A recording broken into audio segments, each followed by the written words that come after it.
आपने कहीं ना कहीं एक बात सुनी होगी, देखी होगी, पढ़ी होगी कहीं पे कि हिंडनबर्ग के एक रिपोर्ट के हिसाब से अ, अदानी के शेयर में बहुत बड़ा फ्लक्चुएशंस आया है, डाउनफॉल आया है।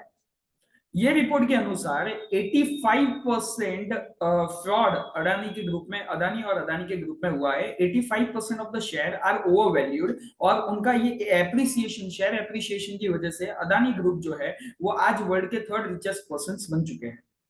अब जैसे ये रिपोर्ट आउट हुआ तो वैसे ही अदानी के शेयर प्राइसेस जो है वो कम होने लगे, घटने लगे और 3-4 डेज में उनके 4 to 5 लाख करोड़ का उनका नुकसान हो चुका है।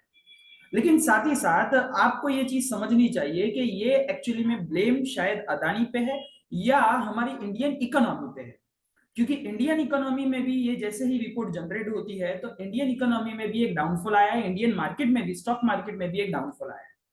अब क्या ये रिपोर्ट सही है या एक वापस से साजिश है कि जैसे कि यूएस मार्केट जो है हमेशा से इंडियन मार्केट को कंट्रोल करके रखती है। ऑलरेडी आगे भी हम लोगों ने देखा हुआ है कि किस तरह से यूएस मार्केट जो है वो बहुत बड़ा इंपैक्ट क्रिएट करती है हमारे इंडियन मार्केट पे। अगर ये रिपोर्ट सही है तो उसका हम लोगों को समय के रहते हमको पता चल ही जाएगा कि अदानी ने कितना बड़ा फ्रॉड किया हुआ है। और अगर ये रिपोर्ट सही नहीं है तो क्या हमारी इंडिया की फास्टेस्ट इकोनॉमी जो है, फास्टेस्ट ग्रोइंग इकोनॉमी है, उसको रोकने का एक प्री प्लान, जो एक हिंडनबर्ग रिपोर्ट जो है वो एक एक तरह की प्लानिंग हो सकती है।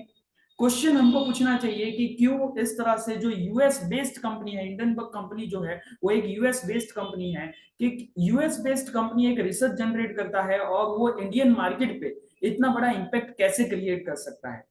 ये क्वेश्चन हमको होना चाहिए। क्या हमारी कंट्री की कोई कंपनी अगर रिसर्च जनरेट करे और वो अगर बड़ी कंपनीज को अगर वो बताए कि उसमें ऐसा फ्रॉड हुआ है, क्या उनके मार्केट में इतना बड़ा इंपैक्ट क्रिएट होगा, इतना बड़ा इफेक्ट क्रिएट होगा या नहीं होगा। Thank you.